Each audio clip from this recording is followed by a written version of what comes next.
Tangata Pacifica, born a people proud, people of the sun, our heritage grows on. Tangata Pacifica, keep our culture strong, keep our culture strong. Everybody here? Right, I'll get straight into it. I've completed a gaps analysis, and what the data shows me is we are failing these kids. From teacher practice, student agency, to the current systems and the culture that exists here. It has a negative impact on student outcomes and teacher performance. Now, the responsibility for that lies with the individuals in this room. Tomorrow, we start fixing it. So come ready to work.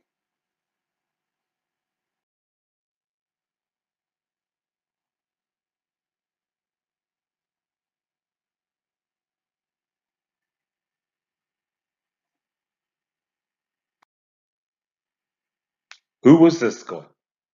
Seriously, I've been teaching for 30 years, and like all of you, I've given my blood, sweat, and tears to this school. He's been principal for what? 5 fucking minutes? And then he stands there and he says we're failing these students and not following best practice?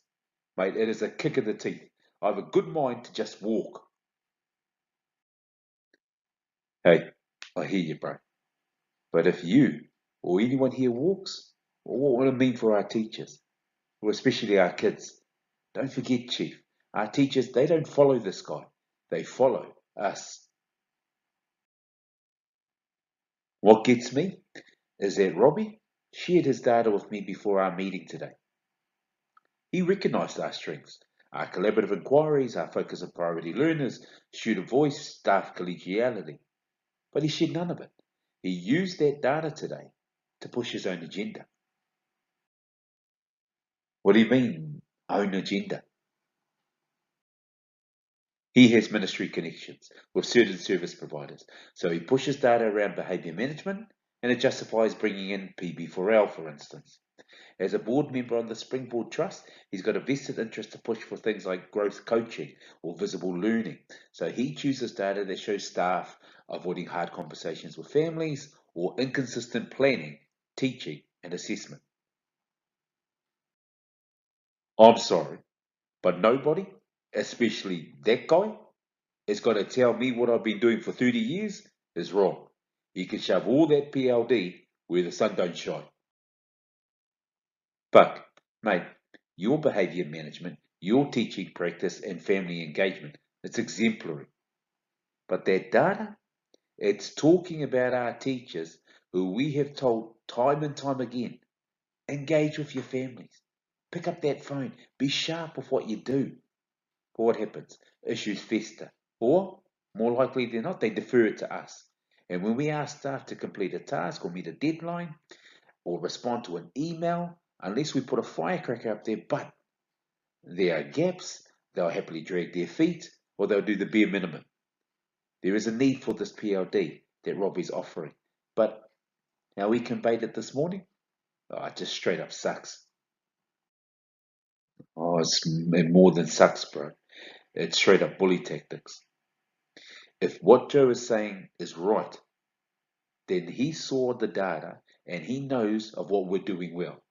But he deliberately walked into that room this morning and he focused on the negative. And why? To scare us into following his vision. That is bullying, bro, and there's no two ways about it. Now, we've all dealt with bullies in senior management before. We've all seen it.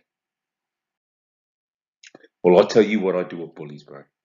I'll tell them to get stuffed or I'll punch them in the bloody mouth. Oh, have a glass of water there, Rocky Balboa, before your gout flares up. Oh, you're sad, bro. Yeah, Jonah's right, though.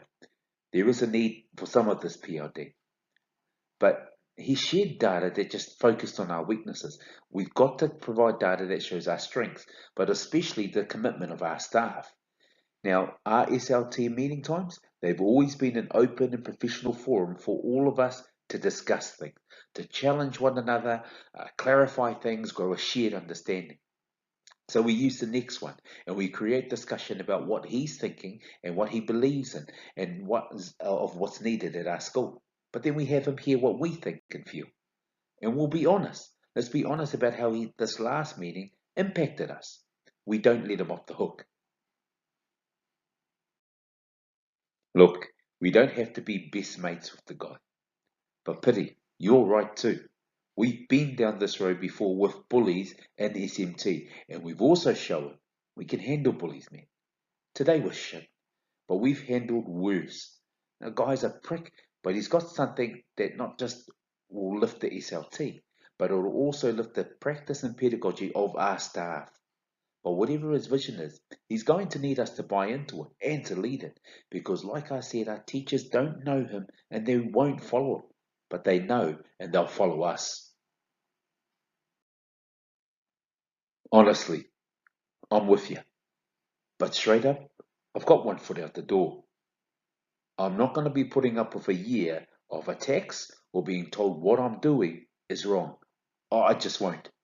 And neither will a lot of staff who've been here for ages. What what if he doesn't let us speak to these things at our next SLT meeting? Or what if he does, but then he still carries on doing what he wants without including us in the decision making? Staff are already seeing rapid changes and they're complaining to us about what is happening and why. But we're out of the loop, man, because Robbie isn't including us. Look, it's like we got one bully who leaves the school and then we get another one. Yeah, no, you're right, Pity. It seems like we just don't get a break from leaders who have no relational or no collaborative skills. I mean, how do people like this get these positions? But if the last bully taught us anything, it's that if we're complacent, nothing changes. Pity would not. We had open to learning discussions about strategic goals when we were in those SLT meetings. We went up and down that ladder of influence, challenging SMT, challenging each other until we had a shared and an agreed upon understanding. No one voice dictated our path, not even the principal. He'll lose good people, including some of us, if he doesn't explain the why to his vision or include us in that and making it a reality. Something that all our stakeholders can see themselves in, believe in, and buy into. Now, our staff, they've always known we've had their backs. Our communication was good, so they followed us together. So le fau, il fau. Unity, usos. It's our strength. Boys, cheers.